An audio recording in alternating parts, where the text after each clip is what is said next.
My name is Lise Hummel. I'm the Director of Education and Outreach for the Roxy Ballet Company. My name is Taryn Trent. I'm the Education Coordinator for the Roxy Valley Company, as well as a company artist.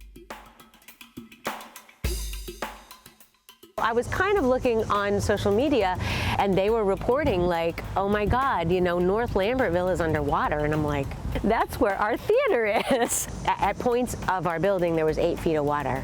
It was supposed to be his first day of work. And I'm just thinking to myself like, okay, maybe this is normal. I don't know. I just got here. I mean, it was just heartbreaking, and it's just mud everywhere. All of our theater equipment, our lighting equipment, our sound equipment, our baby grand piano, everything that was part of our theater was destroyed. Stuff was just everywhere. In 28 years that we lived there, it had never flooded. You know, all Mark kept saying was, we're not stopping. We are not giving up our season. We're not giving up our productions. We're going to move forward and we're going to find a way. And that was just kind of what we did. Like on one hand, it was absolutely terrifying to think of what nature can do, but on the other hand, it was so incredible to see like the community coming together to rebuild it. So it was a very emotionally complex time for everyone. Well, the first thing we did was set up a GoFundMe account. Because we didn't have flood insurance. We just started putting the word out to as many people as we could online, social media.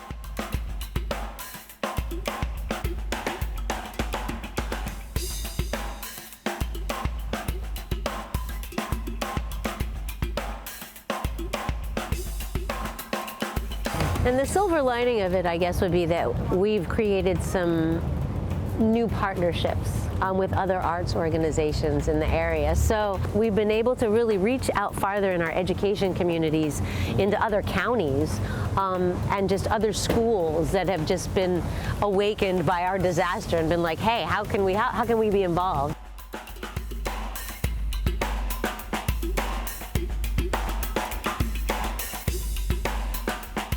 People think of these natural disasters as one-time events. You know, we're still trying to build back, and it's a year later, but you have to be able to adjust to the reality that it might take a really long time to come back from whatever it is that you had first.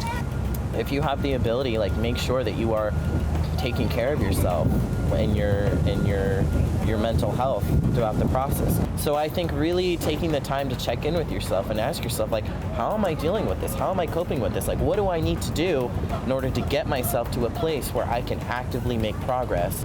If you live near a body of water, I would get flood insurance even if you're not in a flood zone.